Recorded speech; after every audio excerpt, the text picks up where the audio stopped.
ॐ भूर्भुवः स्वः तत्सवितुर्वरेण्यं भर्गो देवस्य धीमहि धियो यो नः प्रचोदयात्। परम पूज्य गुरुदेव वंदे माता जी, माँ गायत्री और आप सभी को मेरा भाव भरा नमन। और आज हम चलते हैं प्रज्ञा पुराण भाग 3 अध्याय 2 और श्लोक नंबर हमने लिया। कल हमने इस पे चर्चा की थी 41 से लेके 45 तक। उसके अंदर हमने देखा था कि मैंने रिकॉर्डिंग शुरू कर दी ना, कि उसके अंदर पति और पत्नी एक प्राण दो देह बनकर रहे, एक दूसरे को परिपूर्ण स्नेह, सम्मान, सहयोग एवं विश्वास प्रदान करें, परस्पर दुराव न रखें, भूलों को सुधारते और सुधारते रहें, प्रतिशोध की भावना न रखें, मतभेदों को विचार विनिमय से सुलझा लिया करें, कोई पक्ष आग्रहशील हठवादी न बने, दूसरे की कठिनाई और लाचारी पर सहानुभूति पूर्वक विचार करें, अपनी मर्जी पूरी न होने पर आक्रोश से न भरे। तो ये सारी बातें जो हैं पति पत्नी के लिए यहाँ पर बोला गया कि किस प्रकार का उनका आपस में संबंध हो। एक प्राण, शरीर भले ही दो हैं लेकिन अंतर का जो प्राण है वो एक बनकर रहे, एक दूसरे को पूरा स्नेह दे, सम्मान दे, सहयोग दे और विश्वास प्रदान करें, एक दूसरे से दुर्भावना ना रखें, दुराव ना रखें। यदि किसी से भूल हो जाए तो उन भूलों को सुधारते और भुला दें। ये नहीं कि 10 साल पहले आपने ऐसा किया था या तुमने ऐसा किया था, ऐसी कोई बात नहीं रखें। आपस में प्रतिशोध की भावना भी ना रखें। आपस में यदि कोई मतभेद हो जाए तो उसको विचार विनिमय से सुलझा लें। कोई भी हठवादी ना बने, दूसरे की कठिनाई को समझें और यदि हमारी मर्जी पूरी ना हुई, अपनी मर्जी को पूरा करने के लिए आक्रोश से ना भरे। तो उसी के लिए हमने बहुत सारी कहानियों पे चर्चा की। जो हम एक दो कहानी ले लेते हैं इसी संदर्भ में, वो है कि सच्ची क्षत्रानी येशुबाई, कि शिवाजी, अब यहाँ पर शिवाजी का जो बड़ा लड़का है संभाजी, अपने पिता से सर्वथा लंपट, धूर्त और दुष्चरित्र था। अब शिवाजी ने का जो लड़का था संभाजी उनका नाम था, वो तो इतना महान तपस्वी योद्धा नहीं था। कैसा था? बिल्कुल उल्टा, उसका सब दुष्चरित्र भी था। शिवाजी ने उसे कैद में बंद करवा दिया था। पर उसकी पत्नी येशुबाई को शिवाजी ने ऐसा प्रशिक्षण दिया। आप देखिए किसको प्रशिक्षण दिया? अपने पुत्र की पत्नी को, बहू को जैसे बोलते हैं, संभाजी को ठोक ठोक कर रास्ते पर ला सके, इस तरीके से उसको इतना प्रशिक्षण दिया, उसको समझाया, उसको शिक्षित किया। जब शिवाजी की मृत्यु हो गई तो संभाजी ने पिता का स्थान ग्रहण किया, पर उन पर पूरी तरह का नियंत्रण उनकी पत्नी येशुबाई ने किया। इस नियंत्रण में उसने क्या किया? आश्चर्यजनक परिवर्तन किया। कैसा उस समय का कैसी परिस्थितियां थी? औरंगजेब से जो हो टक्कर चल रही थी, वो मराठा गौरव के अनुसार औरंगजेब से वो टक्कर लेता रहा, उनका पुत्र। अब जो येशुबाई ने क्या किया, मराठाओं को उस जागृति और वीरता को बिल्कुल भी घटने नहीं दिया, बढ़ाती रही। जो उनके ससुर शिवाजी ने उत्पन्न की थी, जो उनके अंदर जागृति थी, वीरता की भावना थी, उसको बढ़ाती ही रही। जब संभाजी घायल हुए और येशुबाई को भी बंदी बनाया गया, इस पर भी वो गुप्त सूत्रों से अपने समूचे क्षेत्र का गुप्त मार्गदर्शन करती रही। जब वो बंदी थी तो उन्होंने औरंगजेब की पुत्री जहां आरा और उसकी पुत्री रोशन आरा को अपने पक्ष में कर लिया। इतना जबरदस्त उसका इतना आकर्षक व्यक्तित्व था कि उन्होंने औरंगजेब की पत्नी और पुत्री को भी अपने पक्ष में कर लिया। 17 वर्ष तक बंदी रहने के उपरांत 70 वर्ष की आयु में जब वो छूटी, तब भी उसने मराठाओं के अंदर नया जीवन भर दिया। तो कितना मोटिवेशन, उनकी पावर यहाँ पे दिखाई दे रही है, कितना ज्यादा उनको शिक्षित किया शिवाजी ने। अब अपने घर की स्त्रियों को, अपनी चाहे वो पत्नी के रूप में है, माता के रूप में है, बहन के रूप में है, बेटी के रूप में है, बहू को, सभी को शिक्षित, जागृत करने की यहाँ पर शिक्षा दी जा रही है। आगे एक और उदाहरण दिया जाता है, विद्योत्मा ने पति को विद्वान बनाया। अब पति के सहयोग से विद्वान बने साहित्यकारों में कालिदास का नाम तो सिर स्थायी रहेगा। वे आरंभ में अशिक्षित थे। और जब विद्योषी विद्योत्मा शास्त्रार्थ करके अपने समतुल्य विद्वान वर्ण करना चाहती थी। अब जो विद्योत्मा था, विद्योत्मा नाम की जो विदुषी थी, तो उसको उसके मन में ये लालसा थी कि उसका विवाह किसके साथ हो, जो उनके समतुल्य विद्वान हो, उनके समान ही हो। तो लेकिन उस समय के जो धूर्त पंडितों ने उनके विपक्ष में एक षड्यंत्र रचा और उनका विवाह किससे करवा दिया? अशिक्षित कालिदास से करवा दिया।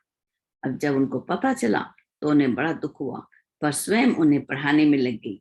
कहा, असली पति तुम्हें तब मानूंगी जब विद्वान बन सकोगे। कालिदास पूरी लगन से पढ़ने में लग गए और वो देश के माने हुए विद्वान और राजकवि बने। उनकी संस्कृत रचनाएं अत्यंत भावपूर्ण हैं।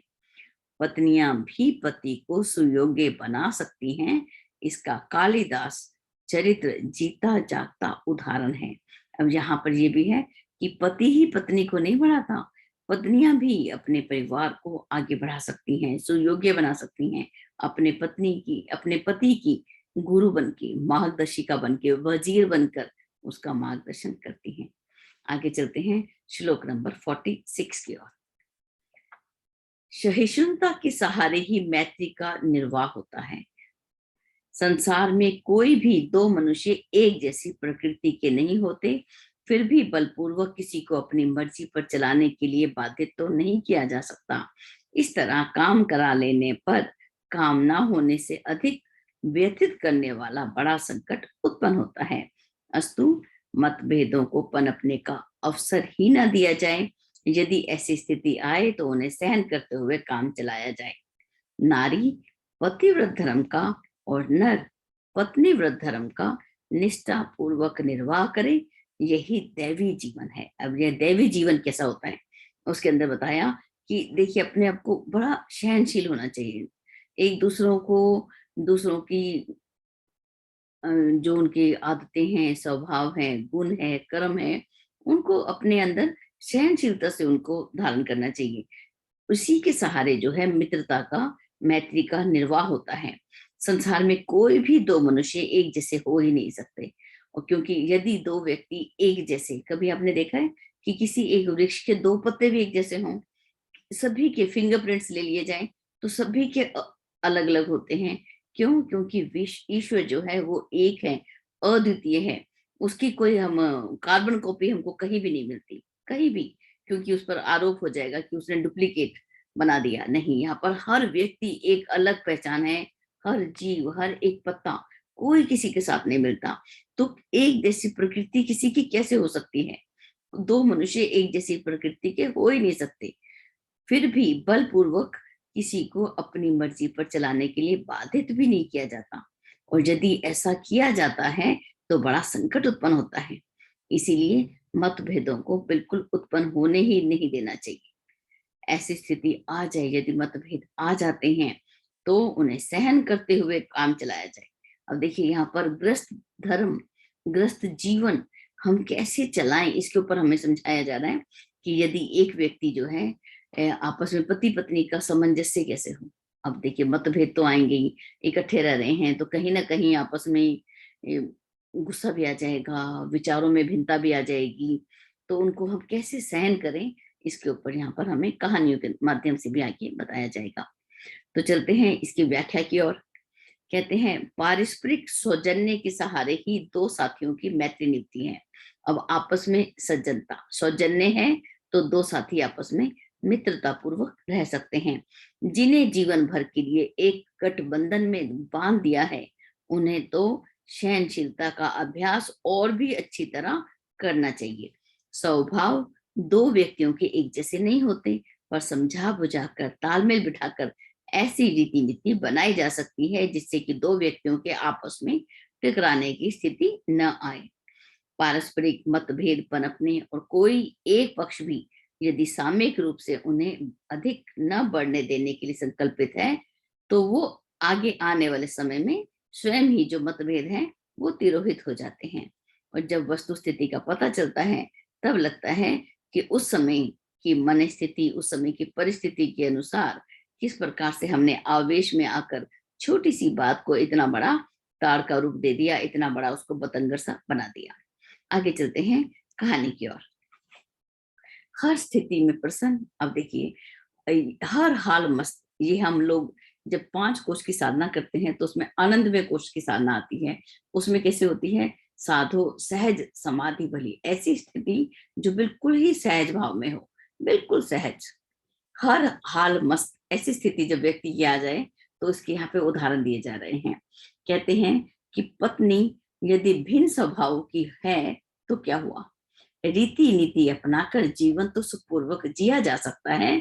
इसकी साक्षी यहाँ पर 3 कहानियां बताई जा रही हैं, छोटे छोटे उदाहरण। पहला उदाहरण है संत एकनाथ जी, श्री विठल जी के मंदिर में दर्शन के लिए गए। उनकी धर्म पत्नी बड़ी ही सुलक्षणी थी, बहुत ही अच्छे लक्षणों वाली, सुयोग्य और सत् कार्यों में सहयोग देने वाली थी। उन्होंने ईश्वर का आभार मानते हुए वहां पर प्रार्थना कर रहे हैं। क्या कहते हैं कि हे कृपा निधान, आपने मुझे ऐसी स्त्री संघ के नाम पर सत्संग प्रदान किया, ऐसी स्त्री दी जो कि साक्षात सत्संग के रूप में है, बहुत ही अच्छा साथी के रूप में मुझे दिया, आपका बड़ा उपकार है मुझ पर। तो यहाँ पर देखिए संत एकनाथ जी क्या बोल रहे हैं। अब आगे, संत तुकाराम जी की पत्नी बड़ी कर्कश थी, किसी भी सत्कार्य में उनकी रुचि नहीं थी, आए दिन तुकाराम को परेशान किया करती थी। उन्होंने भगवान से प्रार्थना की, हे कृपा निधान, आपने मुझे घर की आसक्ति से बचाने के लिए स्थायी व्यवस्था कर दी, कि ऐसी पत्नी दी कि अब घर में मुझे आसक्ति आती नहीं, आसक्ति से मैं परे हो गया, पत्नी के रूप में अंकुश लगा दिया, ताकि मेरा मन राग में मोह में न उलझ जाए। आपकी बड़ी कृपा। ये भी भगवान का धन्यवाद कर रहे हैं कि आपने मुझे ऐसी पत्नी दी जिससे मैं घर की आसक्ति से बच गया हूँ। अब नरसी मेहता की जो पत्नी थी वो जल्दी ही स्वर्ग को सिधारगी, जल्दी ही चल बसी। तो उन्होंने कहा, भला थियो भागी जंजाल, सुखी भजे सुश्री गोपाल, कि अच्छा हुआ कुटुंब का झंझट अपने आप ही घट गया, पूरे मन से श्री गोपाल का भजन कर सकूंगा। अब देखिए, सत्पुरुष हर परिस्थिति को अपने हित में प्रयुक्त करने में समर्थ होते हैं। कितना सुंदर है कि यदि बहुत अच्छी पत्नी है तब भी ईश्वर का धन्यवाद, यदि वो बहुत कर्कशा है, उनका स्वभाव खराब है, तब भी धन्यवाद। हमारे भारत की संस्कृति में बिल्कुल भी ये स्वभाव नहीं था कि यदि पत्नी कैसी भी है, एक बार विवाह कर लिया तो पूरा जीवन निभाने की एक परंपरा रही। कैसी भी पत्नी है और कैसा भी पति है, उसके साथ तालमेल बिठाकर, ये हमारे भारत की संस्कृति की विश्व को एक अनमोल देन है। यदि है अपने साथ या नहीं है, जल्दी ही किसी की मृत्यु हो गई, पति की हो गई, तब भी पत्नी जो है बच्चों को बड़ा करती, उनको शिक्षित करती। और यदि वो पत्नी नहीं है तब भी पिता जो है अपने बच्चों को और अपने आप को एक सहज स्थिति में रखने के कामयाब हुए। तो एक हर स्थिति में प्रसन्न रहना, ये हमें यहाँ पर सिखाया गया। आगे चलते हैं, दोनों के अपने अपने पूर्व आग्रह। कैसे? एक बार विनोबा जी पद यात्रा करते हुए एक छोटे से कस्बे पहुंचे। कस्बे में एक युवक आके उनसे मिला और बोला कि विनोबा जी, मेरी पत्नी मुझसे प्रेम नहीं करती, आप इसका हृदय परिवर्तन कर दिए। देखिए, जब भी हमारे पर कुछ संकट आ जाता है तो हम अपने जो हमारे से बड़े होते हैं उनके पास, जो ऋषि महात्मा होते हैं उनके पास, ज्योतिष के पास, कि किसी तरह से दूसरों से वो करते हैं कि मेरा जो संकट है वो दूर हो जाए। तो यहाँ पर भी वो पहुंच गए और बोले कि मेरी पत्नी मुझसे प्रेम नहीं करती, आप इसके हृदय को परिवर्तन कर दीजिए। विनोबा जी ने युवक के पास खड़ी हुई उनकी पत्नी से पूछा कि क्यों बिटिया, तुम अपने पति से प्रेम क्यों नहीं करती? तो पत्नी छूटते ही बोली, क्यों करूं, मेरा पति आखिर मेरे लिए करता ही क्या है? विनोबा जी चुप हो गए। कुछ सोचकर वो युवक से बोले, घर जाओ और तुम स्वयं पत्नी से प्रेम करना शुरू कर दो।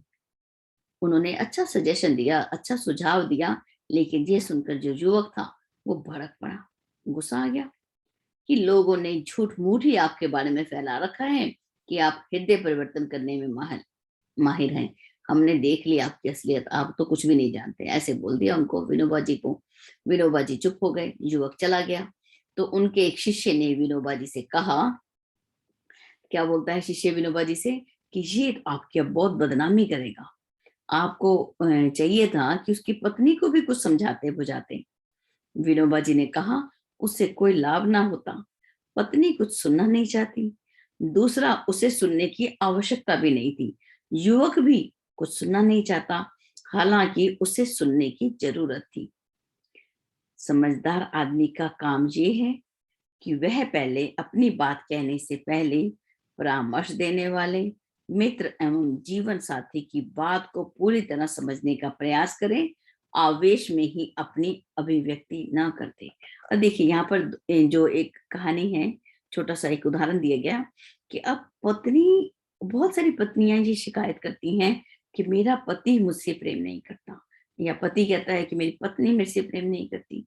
ये जो शिकायत है जो हम आजकल देखते हैं, और ये ऐसा नहीं है आजकल, ये पहले भी बात में हम देख सकते हैं, लेकिन हमारे अपने ही परिवारों के अंदर देखें तो अपने दादा दादी को हम देखते हैं, अपने पिताजी और माताजी को देखते हैं, सास ससुर को देखते हैं, तो किस तरह से उन्होंने, अगर विरोध स्वभाव की, दूसरे स्वभाव की स्त्री भी थी, तब भी आपस में किस प्रकार से प्रेम पूर्वक रहकर तादाद में बिठाकर उन्होंने अपने जीवन को यापन किया। तो दोनों को ही एक दूसरे को उम्मीद जो है अधिकारों की, और यदि हम ध्यान कम दें, अपने कर्तव्य पथ पर यदि हम डटे रहें, तो जो प्रेम है वो पैदा किया जा सकता है।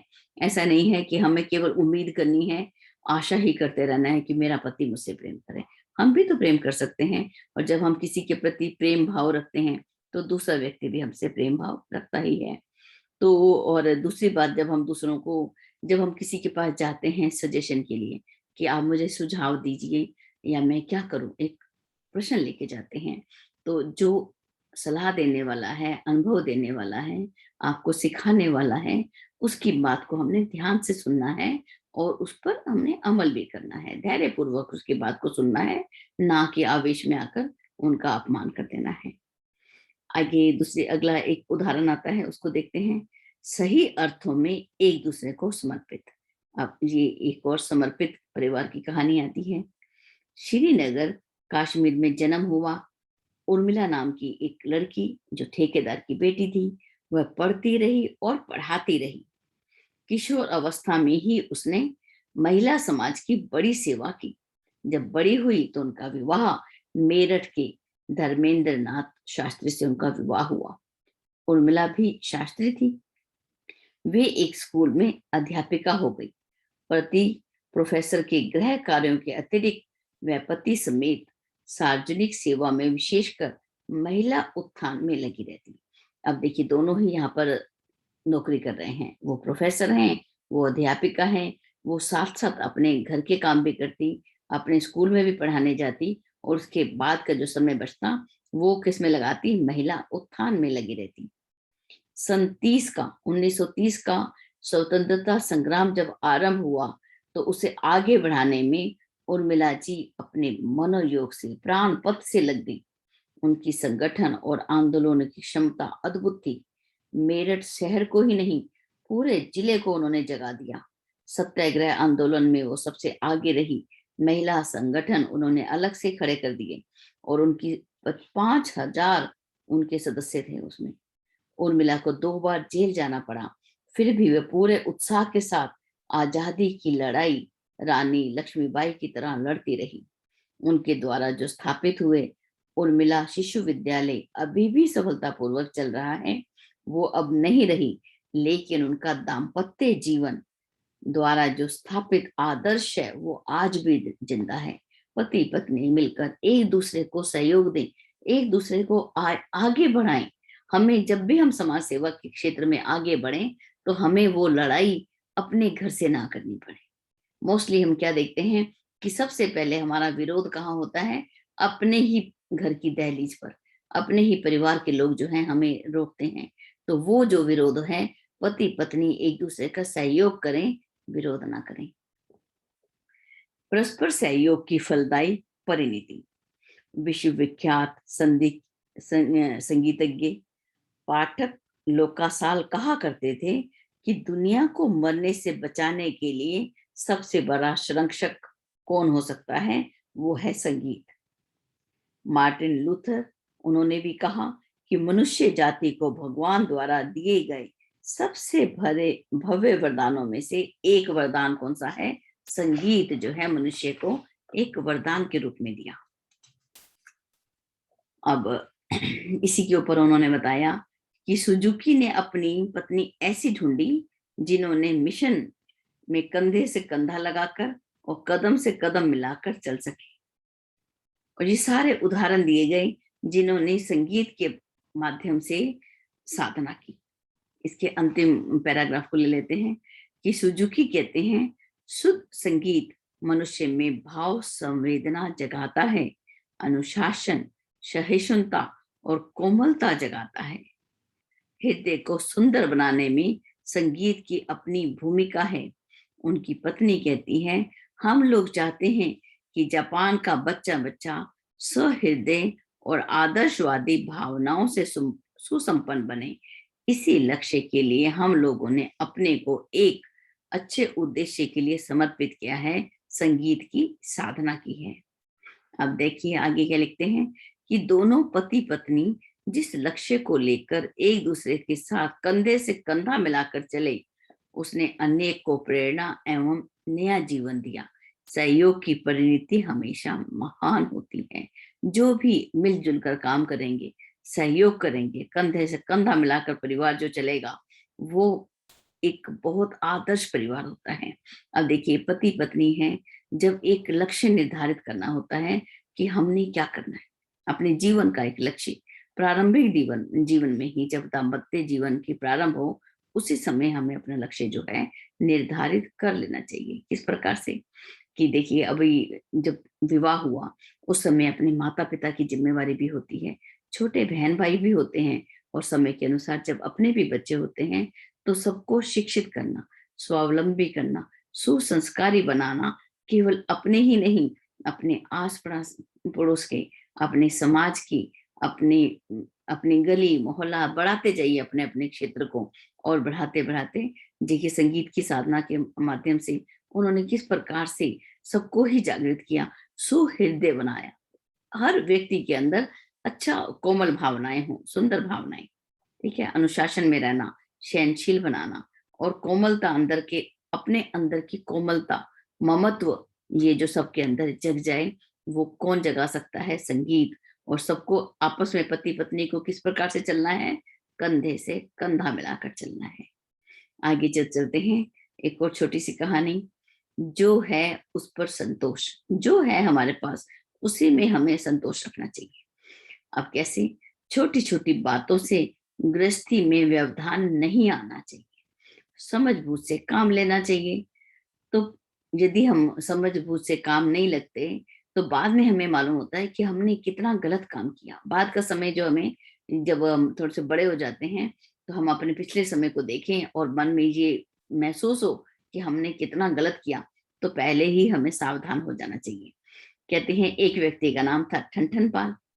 उनकी स्त्री को ये नाम पसंद नहीं आया और वो अपना अपमान समझकर अपने पिता के घर चली गई कि ये भी कोई नाम है, पति का नाम है ठनठन पाल, सब लोग मजाक बनाते हैं। तो अपने पिता के घर चलती बनी और रास्ते में जा रही थी, तो रास्ते में एक स्त्री घास खोदते हुए मिली। तो उन्होंने पूछा नाम क्या है? तो उन्होंने बोला लक्ष्मी। अच्छा, आगे चली तो एक फटेहाल किसान मिला। उससे पूछा कि तुम्हारा नाम क्या है? बोला धनपाल। अब देखिए किसान, फटेहाल किसान है, उसका नाम है धनपाल। स्त्री जो है इतनी गरीब है, घास खोद के घास काट के काम चला रही है, उसका नाम लक्ष्मी है। आगे एक मुर्दा मिला, उसको जो मुर्दे को लेके जा रहे थे, उन्होंने पूछा कि ये किसका शरीर है, इस मृतक का नाम क्या है? तो उन्होंने बोला इसका नाम अमर सिंह है। तो बोले उसको बड़ा काम और नाम और गुण में असंगति देखी, तो स्त्री वापस लौट आई और मन ही मन गुदगुद गुनगुनाती हुई चली। कैसे? घास खोदे लक्ष्मी, हल जोते धनपाल, अमर सिंह मुर्दा बने, सबसे भले ठन ठन पाल। कि जो भी मेरे पास है, जो भी उपलब्ध है, उस पर संतोष करना इस कथा का प्रयोजन है। आगे चलते हैं। बहुत ही सुंदर एक कहानी है। एक कहानी बोल सकते हैं, एक छोटा सा उदाहरण बोल सकते हैं कि एक संत बड़े उच्च कोटि के दार्शनिक भी थे और साथ साथ एक अच्छे सदग्रस्त भी थे। उनका जो जीवन था कैसा था, बड़ा ही आनंदित दाम्पत्य जीवन, सभी उसकी प्रशंसा करते थे। एक दिन उनकी पत्नी का देह अवसान हो गया। अब सब लोग शोक संवेदना प्रकट करने के लिए उनके पास आए। उतने बड़े दार्शनिक थे, सभी उनसे मिलने आए। यहाँ तक कि चीन का राजा भी उनसे मिलने आया। राजा ने देखा कि वो अपनी पत्नी की कब्र के पास बैठे हुए सितार बजा रहे हैं। तो राजा ने पूछा कि यह तो एक शोक का समय है और तुम हर्ष में डूबे हुए ये सितार कैसे बजा रहे हो? तो संत ने उत्तर दिया कि जिस पत्नी को मैंने जीवन भर प्रसन्नता के संवाद सुनाए और प्रसन्नता के ही अवसर दिए, अब उसके चले जाने के बाद मैं अपनी व्यथा सुना सुना कर उसको रुलाना नहीं चाहता, उसके मन को तनिक भी दुखी देना करना नहीं चाहता। यही है पति पत्नी के बीच सच्चा प्रेम, दिव्य समर्पण। जीवन भर एक प्रयास तो हम कर ही सकते हैं एक दूसरे को प्रसन्न रखने का। और सबसे पहले तो है, यदि हम दूसरे को प्रसन्न करना चाहते हैं तो एक सूत्र है यहाँ पर कि हम स्वयं प्रसन्न रहें, आनंदित रहें। यदि हम स्वयं प्रसन्न नहीं रहेंगे तो हम दूसरों को कैसे प्रसन्न कर सकते हैं? अब मान लो पति घर पे आए शाम के समय, अब हम पत्नियां हैं तो पति की ही बात करेंगी। तो जब पति घर पर आए तो उस समय हमारा जो है चेहरा उदास, हमारे कपड़े मलिन, बिल्कुल व्यवस्थित नहीं दिख रही, एक सुंदर नहीं दिख रही, तो कैसा आते ही घर का वातावरण कैसा होगा? एक प्यारी सी मुस्कान दे दी जाए, एक सुंदर सा ड्रेसअप हो जाए, सादा सादा जीवन। ऐसा नहीं है कि बहुत आभूषण पहन के खड़े हो गए। उनके आगे आने पर एक कोमलता भरा, ममता भरा घर का वातावरण हो तो कैसा हो कि वो आनंदित हो जाता है। और यदि इसके विपरीत हो जाए तो घर सारा अस्त व्यस्त पड़ा हो और उसके बाद अपने कपड़े भी केश भी सब फैले हों, तो क्या वो आनंदित होगा? एक दूसरे को प्रसन्न करने के लिए सबसे पहले हम स्वयं प्रसन्न रहना, अनुशासन में रहना, आनंदित रहना। हमारे अंदर का ये स्वभाव जो है, हम स्वयं पॉजिटिव रहेंगे तभी तो दूसरे को पॉजिटिव कर सकते हैं। यदि हम हमारा स्वभाव ही नेगेटिव है तो हम दूसरों को कैसे पॉजिटिव कर सकते हैं? बिल्कुल नहीं कर सकते। तो आगे चलते हैं एक और कहानी की ओर। जब होश आए तभी सही। बहुत सारी कहानियां दी हैं छोटी छोटी, ताकि हमें समझ आ जाए कि पति पत्नी आपस में किस प्रकार से रहे। कुछ उदाहरण इस प्रकार दिए कि हमें ऐसा नहीं करना, कुछ उदाहरण इस प्रकार किए कि हमें उनसे शिक्षा मिले। अब देखिए कैसे कि एक उपन्यासकार हैं डॉक्टर क्रॉनिन, बड़े ही गरीब थे। डॉक्टर बने, धनवान हो गए, किंतु उनका मन पैसे में पड़ गया। उनकी पत्नी ने कहा, हम गरीब ही ठीक थे, कम से कम हमारे दिल में दया तो थी, अब हम उसको खोकर कंगाल बन गए। डॉक्टर क्रॉनिन ने कहा, सच है, धनी धन से नहीं होते, धनी तो मन से होते हैं। तुमने मुझे सही राह दिखाई, नहीं तो हम ऐसी स्थिति में पहुंच जाते जहां परस्पर स्नेह के सूत्र ही कम पड़ जाते। जब समझ आ जाए तभी सही। आपस में विचार विमर्श करके, आपस में जो है दुर्भावना मिटाकर परस्पर प्रेम से रहते हुए हमने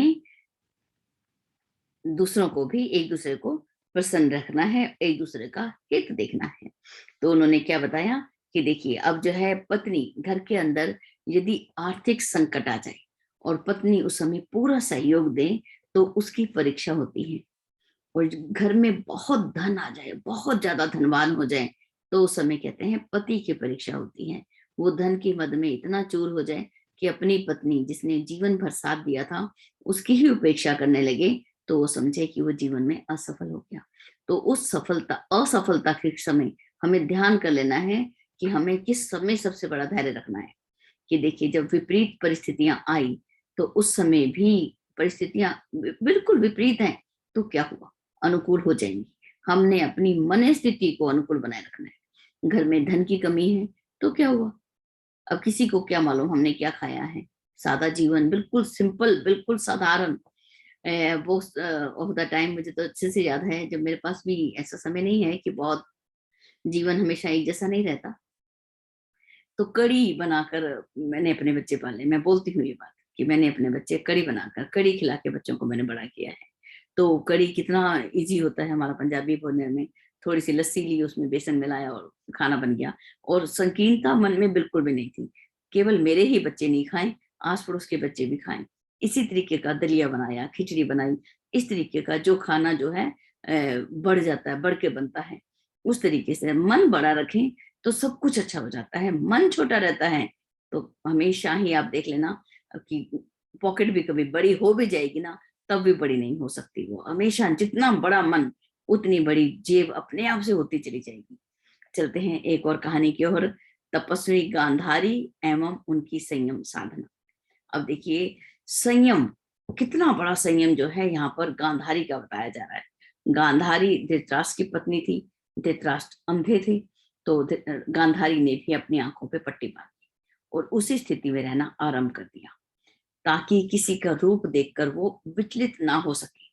उनकी संयम साधना इतनी फलवती हुई कि एक बार जब महाभारत देखते हैं तो उन्होंने अपने आंखों की पट्टी को हटाकर अपने पुत्र दुर्योधन को देखा था, तो उसका पूरा शरीर कैसा बन गया था, वज्र का, पाषाण का बन गया था। और उसी गांधारी ने जब भगवान श्री कृष्ण को भी शाप दिया, तो उस समय भी उसने जब शाप दिया था तो हम सभी जानते हैं कि वो शाप भी फलित हुआ था। तो कोई भी घर पर रहकर भी कोई भी व्यक्ति संयम साधना द्वारा कोई भी व्यक्ति तपस्वी हो सकता है। संयम की साधना यहाँ पर कितनी बड़ी बताई। एक और कहानी बताते हैं कि धर्मप्रायण शैव्या। शैव्या कौन थी? राजा हरिश्चंद्र की पत्नी। समय समय पर राजकाज और गृह व्यवस्था में अपने मतभेद प्रकट किया करती थी, लेकिन कभी धर्म के मार्ग में उसने कभी रोड़ा नहीं अटकाया। जब विश्वामित्र जी ने उनसे धन की आवश्यकता के लिए, हम सभी जानते हैं कि उनसे संकल्प लिया था, तो उन्होंने उनको राज्य दे दिया। तो अब जब अपना राज्य दे दिया तो और धन की आवश्यकता थी, तो उन्होंने अपने आप को, पत्नी को, पुत्र को बेच देने का निश्चय कर लिया। रानी ने इस कार्य में कोई बाधा नहीं की, वरन उनका पूरा पूरा सहयोग किया। जहां एक दूसरे के प्रति पूर्ण समर्पण है, वहां अपना निजी मत कैसा। अब देखिए यहाँ पर है कि उन्होंने राजकाज में भी वो मार्गदर्शन देती थी, घर की व्यवस्था में भी, लेकिन धर्म के मार्ग में वो उनको आगे बढ़ने की प्रेरणा ही देती रही। धर्म, धर्म किसे बताया क्या? आचार्य जी ने धर्म के 10 लक्षण बताए। संयम, कर्तव्य पालन, सत्य और विवेक, अनुशासन, अनुबंध, सौजन्य, पराक्रम, सहकार और परमार्थ। ये धर्म के 10 लक्षण, जब इन पर हमारे पति या मेरी पत्नी चल रही है तो इस पर उसको आगे बढ़ने की प्रेरणा ही देनी है, उसको वहां पर उसको पीछे नहीं बढ़ाना। डिसिप्लिन हो घर के अंदर, सेल्फ डिसिप्लिन हो। हम सत्य एक दूसरे के साथ, तो हम झूठ बोलेंगे क्या? तो फिर वो घर कैसे होगा? दोनों ही विवेक को धारण करें, संयम से रहें, अपनी अपनी ड्यूटी को। सच्चा आनंद हमें कहाँ मिलता है? मुझे सच्चा आनंद तो कर्तव्य पालन में मिला। बिल्कुल सच्चा आनंद मिलता है जब हम अपनी ड्यूटीज को पूरा करते हैं, तो हमें कर्तव्य पालन में सबसे बड़ा आनंद वही मिलता है। हर व्यक्ति को जहां आनंद मिलता है, आनंद की, आत्मा तो आनंद में है, रसो वैसा, आत्मा तो है ही आनंद में। तो उसी को हम कब पा सकते हैं? आनंद को अपने कर्तव्यों को समझदारी, ईमानदारी, जिम्मेदारी और बहादुरी से पूरा करके। आगे भी छोटी छोटी 2 कहानियां दी हैं, हम इसको देख लेते हैं।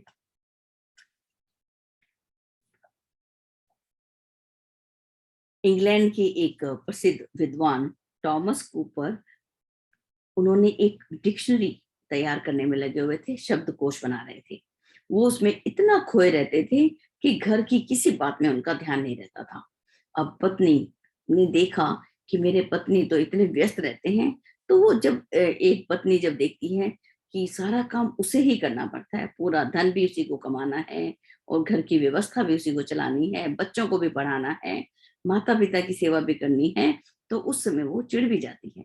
तो वो इतना चिढ़ गई, तो एक दिन क्या हुआ कि उन्होंने जो शब्दकोश तैयार किया था उसके बहुत सारे कागज जलाकर राख कर दिए। जब कूपर अपने घर में आए तो अपने शब्दकोश को इस प्रकार नष्ट होते देखा, तो उन्होंने केवल इतना ही कहा कि तुमने 8 साल का समय, 8 साल का जो काम है मेरे लिए और आगे बढ़ा दिया। इसके बाद वो शब्दकोश को नए सिरे से लिखने में फिर निमग्न हो गए। और यहाँ पर कोई क्रोध की अभिव्यक्ति यहाँ पर हमें नहीं दी। ना ही वो रुष्ट हुए, ना ही वो क्रोध किया, लेकिन अपने काम को उन्होंने दोबारा करना शुरू कर दिया। तो यहाँ पर कई हमारी बहनें ऐसी दिखाई देती हैं कि जिनको घर की पूरी व्यवस्था उनको अपने हाथ में लेनी पड़ती है, लेती हैं, बहुत महान नारी हैं हमारे देश की। आगे एक और कहानी छोटी सी है, कोशिश करते हैं पढ़ने की। उन्होंने बोला, दो उन्होंने जिंदगियों की यहाँ पर कहानी दी। वे लिखते हैं, मेरी पहली पत्नी इतनी भली थी कि उसकी स्मृति कभी मस्तिष्क पर से उतरी ही नहीं। दोनों के बीच में बड़ा प्रेम था। एक बार किसी बात पे अनबन हो गई, नाराजगी में वो दफ्तर गया। रास्ते में जो विचार, हाँ ये कहानी थी कि रास्ते में जो विचार बने उन्होंने पत्नी को सच सच बता दिया। अब देखिए, अब दो पति पत्नी है, पति पत्नी का जोड़ा, जब उनका आपस में अनबन हो गई तो मन में जो हो गया, जो भाव आए, जो विचार आए, उनको अपने तक ही रखना था, लेकिन वो रास्ते में से वापस आए ऑफिस जाते हुए और आकर अपनी पत्नी से बता दिया कि अब तुम्हारे लिए मेरे मन में कोई प्रेम नहीं है। ये जो कटुवाणी थी उसको आके बोल दिया और वो चले गए। अब जो है धीरे धीरे ये बात जो थी, ये कटु जो सत्य उन्होंने बोला था, वो जो है स्त्री के मन में, पत्नी के मन में बार बार विचार जो था, उसने इसको पकड़ लिया और दिन प्रतिदिन उनके आपस में टकराव जो थे वो बढ़ते रहे। अब बाद में उनको एक महसूस हुआ कि उन्होंने क्या कह दिया।